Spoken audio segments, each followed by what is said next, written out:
여러분 안녕하십니까? 오늘은 이사야서 41장 21절에서 25절까지의 말씀을 드리고자 합니다. 여러분 누누이 말씀드렸다시피 이사야서는 교향곡처럼 이해를 해야 된다.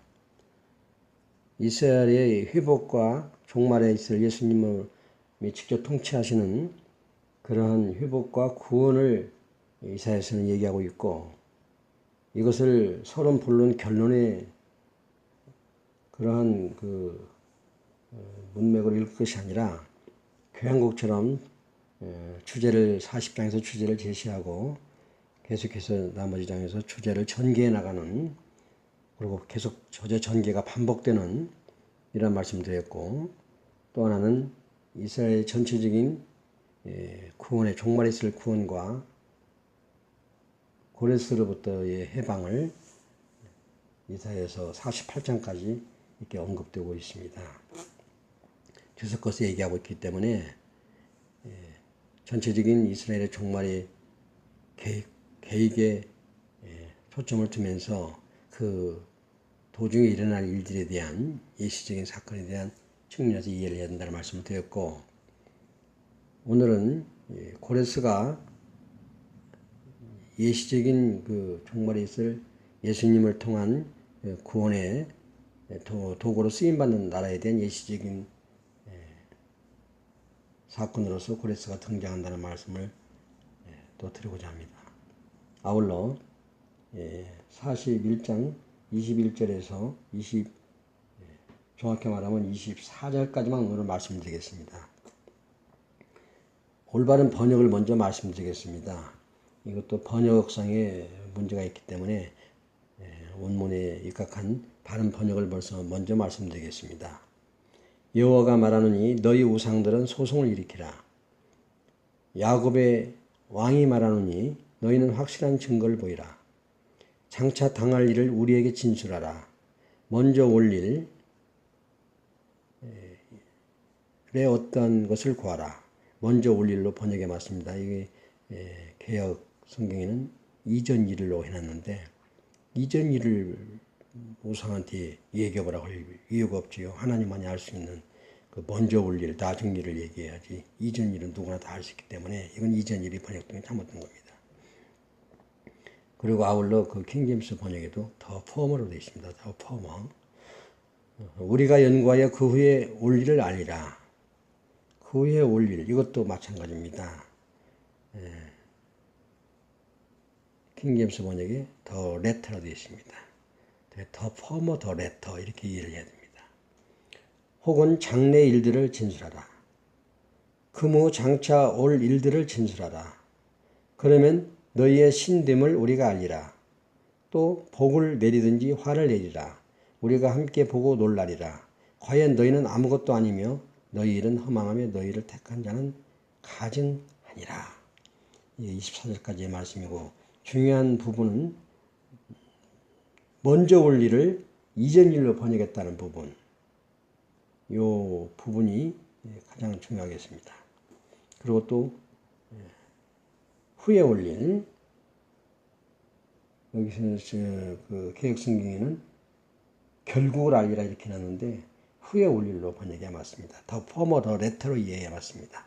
먼저 올 일은 더 포머, 후에 올 일은 더 레터, 이렇게 서로 이해를 해야 맞겠습니다.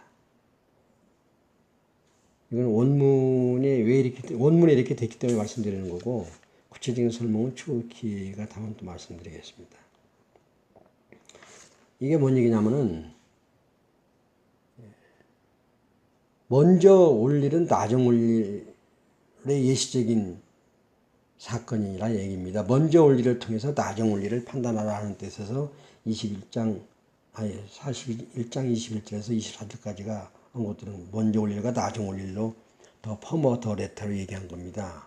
먼저 올 일은 잘 아시다시피 고레스를 도구로 한 바벨론 포로부터 해방이고, 나중 올 일은 예수 그리스도를 통한 이스라엘의 종국적인 구원입니다. 먼저 올 일과 나중 올 일을 이렇게 비교하는 이유는, 먼저 올 일이 고레스를 도구로 삼았듯이 나중 올 일은 또 도구로 삼을 나라가 있다 이겁니다. 그것이 바로 연이어서 25절에서 그 나중 올 일에 사용될 그 도구가 되는 나라가 언급이 됩니다. 말씀드리고자 하면은 25절은 내가 한 사람을 일으켜 북방에서 오게 하며 내 이름을 부르는 자를 해돋는 곳에서 오게 하였나니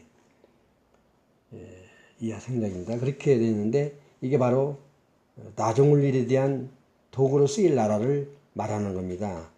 여기 성서에는 25절에 보면 개역 성경에는 내가 한 사람을 일으켜 이렇게 말했는데 원어에는 한 사람이라 말은 없습니다. 그래서 원어대로 해석한다면은 내가 북방에서 일으키며 그는 해돋는 곳에서 오리라 이렇게 번역해야 맞습니다. 주석가들은 이것을 고레스로 얘기합니다. 구석책에는 그렇게 되어 있는데 이건 고레스일 수가 없는 것이 고레스는 동방에서 일어났습니다. 한 사람을 똑같은 사람을 두고 성경은 동방에서 일어난 사람을 북방에서 일어났다 이렇게 얘기하는 법은 없습니다. 성서가 그렇게 1.1도 오류가 없는 게 성서인데 고레스라고 한다면은 동방에서 일어났다고 했는데 또 북방에서 일으킨다 이렇게 말하는 꼴이 되기 때문에 이건 잘못된 주석입니다. 이거는 고레스를 얘기한 게 아닙니다. 북방에서 일으키는 것은 후에 올 일에 대한 소개에서 일어나는 거기 때문에 후에 올 일, 즉 예수 그리스도를 통한 마지막 때의 구속 여기에 언급된 얘기이기 때문에 여기에서 도구로 쓰일 나라는 고레스가 아니죠. 다른 나라지요. 북방에서 일으키며 해돋는 곳에서 오리라.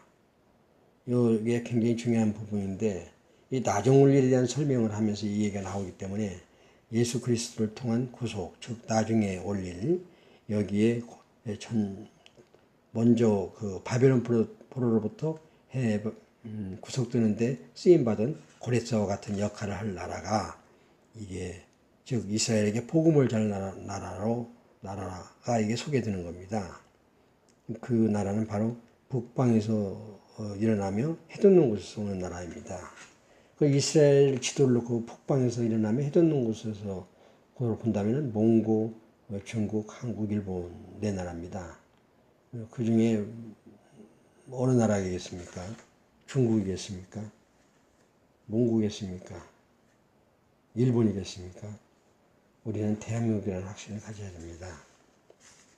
이게 나중 올 일, 즉 예수 그리스도를 통한 구속이 나중 올 일인데 여기에 고레스처럼 쓰임받을 그러한 도구 역할을 할 나라입니다.